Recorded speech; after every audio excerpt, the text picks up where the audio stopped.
Hello guys, welcome to talkies today channel. ఈరోజు big Boss season 9 Telugu ఈ వారం ఎవరు ఎలిమినేట్ అయ్యారనేది షార్ట్ అండ్ స్వీట్గా చెప్పేస్తాను. సో వీడియోని కనుక మీరు ఫస్ట్ టైం చేస్తున్నట్టయితే ఒక లైక్ చేయండి, ఒక కామెంట్ చేయండి, అలాగే మన ఛానల్ని సబ్స్క్రైబ్ చేసుకోండి. చాలామంది మన ఛానల్ని సబ్స్క్రైబ్ చేసుకోకుండానే వీడియోస్ చూస్తున్నారు గైస్. మీరు సబ్స్క్రైబ్ చేసుకుని చూడడం వల్ల ఛానల్కి ఎంత ఎంకరేజ్మెంట్గా ఉంటుంది. సో సబ్స్క్రైబ్ చేసుకుని వీడియోస్ చూడండి. ఇంకా లేట్ చేయకుండా వీడియోలోకి వెళ్ళిపోదాం. Let's get started. Bigg Boss season 9 Telugu elimination analysis. ఈ వారం ఎవరు ఎలిమినేట్ అయ్యారు అనేది ఈ వీడియోలో చెప్తాను.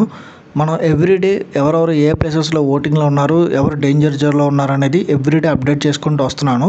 మీరు కనుక ఆ వీడియోస్ చూసుంటే మీకు ఫుల్ క్లారిటీ వచ్చేస్తుంది. ఈ వారం తనుజ అలాగే కళ్యాణ్ కాకుండా మిగతా 6 డేంజర్ జోన్లోనే ఉన్నారని చెప్పాను. వారిలో ఎక్కువ అవకాశం సాయి శ్రీనివాస్కి, రాముకి, అట్లాగే రమ్య మోక్షకి అవకాశం ఉంది, ఎలిమినేట్ అయ్యే ఛాన్సెస్ ఉన్నాయని చెప్పాను.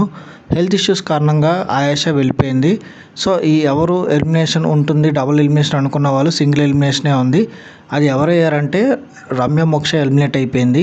లాస్ట్ వీక్ బర్నీ గారితో రాము గారు ఎండింగ్ వరకు వచ్చారు. ఈ వారం ఎలిమినేట్ అయిపోతారేమో అనుకున్నాం. అట్లాగే సాయి శ్రీనివాస్ కూడా ఓటింగ్ చాలా తక్కువగా ఉంది. లాస్ట్ మినిట్లో వీళ్ళిద్దరికి ఓటింగ్ అనేది జనరేట్ అయ్యింది. దానివల్ల రమ్య మోక్ష గారు, వీళ్ళ ముగ్గురికి చాలా తక్కువ మైనర్ డిఫరెన్సే ఉంది. రమ్య మోక్ష గారు దానివల్ల ఎలిమినేట్ అయిపోయారు. ఆల్రెడీ ముందు వీడియోలో చెప్పాం, కామనర్స్ అట్లాగే భరణి గారు కొంతమంది సెలబ్రిటీస్ ఈ సండే ఎపిసోడ్లో రీఎంట్రీ అవ్వబోతున్నారని. ఎంతమంది హౌస్లో కంటిన్యూ అవుతారు, లేదా 1 వీక్ ఉంటారా, లేదా కంటిన్యూషన్ ఉంటారా అనేది బిగ్ బాస్ సండే ఎపిసోడ్లో క్లారిటీ ఇస్తుంది. శ్రీజ రీఎంట్రీ కూడా ఈ సండే రోజే ఉండబోతుంది.